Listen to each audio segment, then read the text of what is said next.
You were its candidate, as you earlier alluded to, in 2006. Now, to go further, of the 4 functional national vice chairmen of the 6, 4 of them, 3 were personally present. In fact, one of them was the special guest of honor. On that day, I had my major outing here on Saturday. The other 2 were there. The third person, the fourth now, because 3 were there. The 4th person actually expressed through his colleague to let me know he's fully with us in this, but he wasn't able to come. The point I'm making, therefore, is that the majority of the membership and the leadership of this party are really with me on this matter. It would appear to me, for reasons I don't know, is that the national chairman and the national secretary are the ones who basically are pushing. Left to the party, they wouldn't have gone to appeal at all. In fact, I'm aware some of them really wanted to express this. I mean, they may still express it. It's amazing that although our constitution says very clearly that for the party to go to court, there must be a clear decision of the National Working Committee in that respect. National Working Committee has not been called since the court judgment. So, in other words, going to court, the Court of Appeal, saying that it is the party that is actually not sanctioned by the National Working Committee because there has not been a meeting. I don't know who decided. I don't know when it was decided. I don't know why it was decided, but certainly not by the National Working Committee. You may wish to ask Chief. So the majority of the party are with me, and quite rightly. Any party in Nigeria now for this election that really wants to win at the presidential level, strategically, the candidate will come from the northern states. That's exactly it. Otherwise, you lose in terms of spread, even if you have a volume somewhere. All right? And so if you are wise, strategy demands that APC, the candidates from here, PDP, the candidates from here, we intend to now present ourselves as the credible alternative to these 2. To do that, it cannot be any other thing. But now, not to have let me ask, so it's logical and it's proper. Let me take you in the direction of governance. Yeah. And then, of course, link it to the whole issue of parties that you mentioned. You have what many would regard as a unique experience of governance. Thank you very much. Because you served under the military, and you served under this dispensation. You've been minister in various ministries, you've been special advisor, and so on. So delighted to have at the those party level. opportunities. Now, I want to ask the question, what is wrong? What do you think are the missing ingredients from our governance process that keeps leaving these gaps that so many people say we still need to fill, even in 2019? Thank you very much. That's a very, very important question. The major gap is quality of leadership. Seriously. The leadership selection process in Nigeria, even under democracy, is very faulty. Under the military, it was by coup. Those who took the risks. It wasn't the best of things. But under democracy, you find that some very able people who have the quality of visionary leadership, the kind of leadership that will move the system towards development and transformation, simply because they may not have access to resources, they are handicapped. Therefore, the parties have now emerged with certain, I term them as evil gatekeepers, who tend to keep out those they cannot control. It's a very, very dangerous thing for any democracy. And that is what is happening in many of the big parties. I must confess, that's the reality.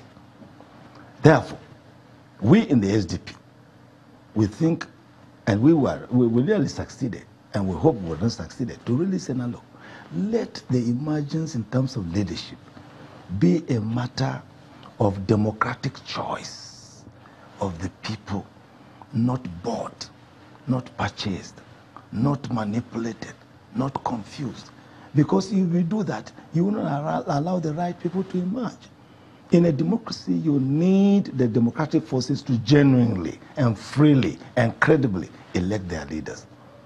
That is one major fault. Therefore, you keep again and again and again. People will say, oh, I wish it was so and so. But they were helpless because the so and so may not have the means to be able to push it. So that is not correct. In a democratic, allow the people to choose. Number two, there is a discrepancy between what the people want and what the leaders are prepared to do. In a good democracy, leaders should align with what is in the best interest of the people.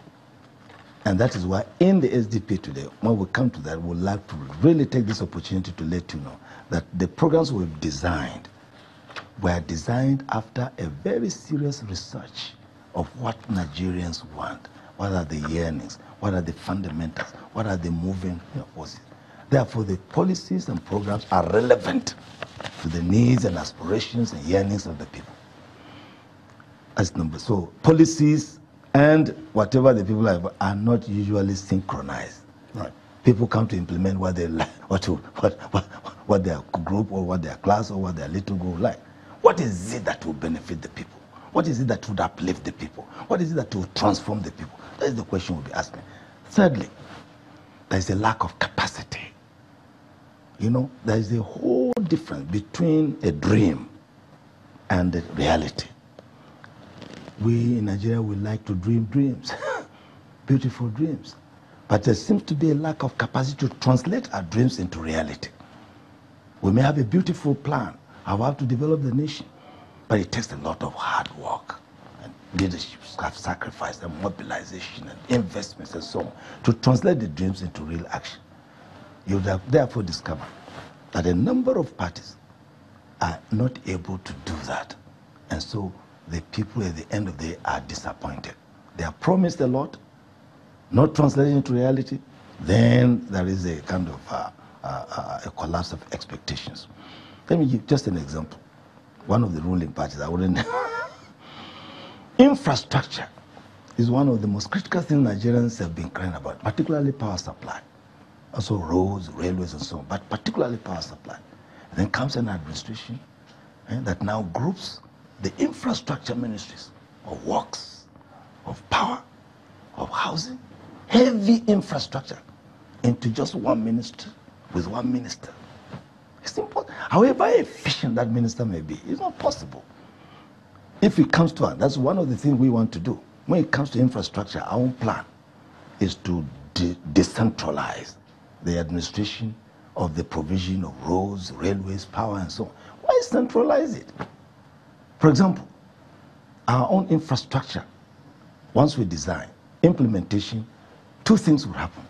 We are going to change the budget cycle. The budget cycle in this administration is not allowing people to implement. Before you know it, there are only 2-3 months after they approve the budget. So they're not able to implement. When do you implement a practical thing when in fact there's no time? And then the next, there's again back to the table to produce another budget. For us, the capital budget will be like a capital development plan for 4 years.